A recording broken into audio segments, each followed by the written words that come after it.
झुंझुनू के सूरजगढ़ के घरदू गांव निवासी नेवी जवान कुलदीप दिवाच का शुक्रवार को सैन्य और राज के सम्मान के साथ अंतिम संस्कार कल किया गया।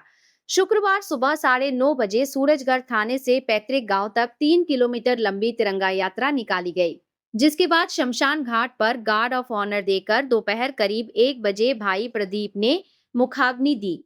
कुलदीप दिवाच की पोस्टिंग मुंबई में थी। 6 जुलाई की सुबह 8 बजे वह स्कूटी से ड्यूटी जा रहे थे। इस दौरान तेज अंदर से एक पेड़ टूटकर उन पर गिर गया। हादसे में कुलदीप गंभीर रूप से घायल हो गए। 9 जुलाई को इलाज के दौरान मुंबई में उनका निधन हो गया। तिरंगा यात्रा के दौरान रास्ते भर में जवान के अंतिम दर्शनों के लिए सामाजिक संगठनों के लोगों, स्कूली बच्चे और आमजन पहुंचे। करीब 10:30 बजे यात्रा जवान कुलदीप के गांव पहुंची। यहाँ जवान की पार्थिव देह अंतिम दर्शनों के लिए रखी गई। जैसे ही कुलदीप की पार्थिव देह उनके घर पहुंची, सभी की आंखें नम हो गई। माँ, पत्नी और भाई फूट फूट कर रोने लगे। 18 माह की बच्ची को भी पिता के अंतिम दर्शनों के लिए लाया गया। पत्नी रोते हुए कहती रही, बेटी बुला रही है, वापस लौट आओ। इसके बाद वह रोते रोते बेसुध हो गई। अंतिम संस्कार के लिए गांव से करीब 3 किलोमीटर दूर स्थित शमशान घाट तक नेवी बैंड के साथ अंतिम यात्रा निकाली गई।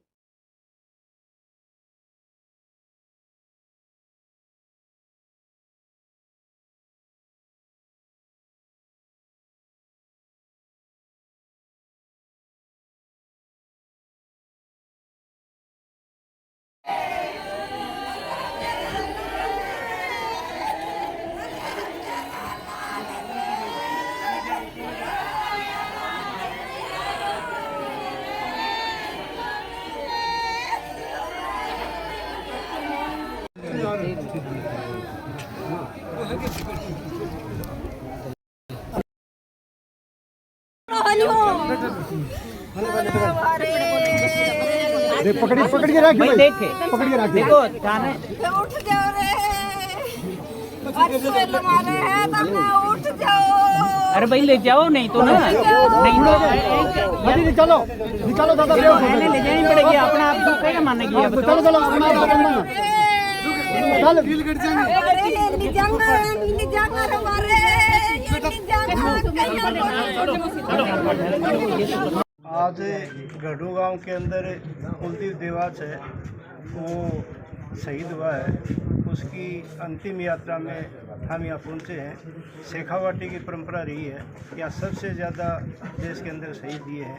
इसकी उम्र बहुत ही कम थी, मात्र 26 साल के लगभग था। इसकी मात्र 1.5 वर्ष की लड़की है और इन परिस्थितियों के अंदर ये देश की सेवा कर रहा था। अचानक प्रकृति के तहत वो कोई घटना हुई तो उससे ये देश के लिए शहीद हो गया। सबको मैं ये युवाओं को संदेश देना चाहता हूँ कि अधिक से अधिक संख्या के अंदर सेना के अंदर रहें और देश के लिए योगदान दें। और ये जो इसके परिवार है उसको सांत्वना देना चाहता हूँ कि उसके परिवार को पूर्ण सांत्वना मिले। जी सर। आज कुलदीप दिवाच मेरा नाते में पता लगता है।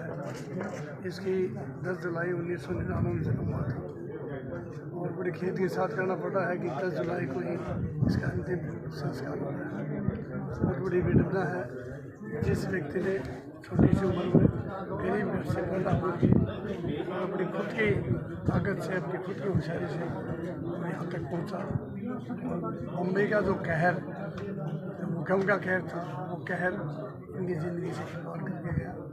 मुझे बड़ी विडंबना है, बड़ा खेद है कि जो देश के लिए शहीद हुआ है, उसके लिए मैं इसके परिवार को सबसे मनोकामना करता हूँ कि दुख सहन करने की शक्ति दे। इनको उसे इनका अच्छा रहे, इनके बच्चों का रखूँगा। तो बड़ी विडंबना के साथ कहना पड़ रहा है कि जो व्यक्ति छोटी सी उम्र में शहीद हो गया, समाज को खाली करके चला गया, बहुत बड़ा। उन्हें मैं ईश्वर से मनोकामना करूँगा कि इसके परिवार को दुख को सहन करने की शक्ति प्रदान।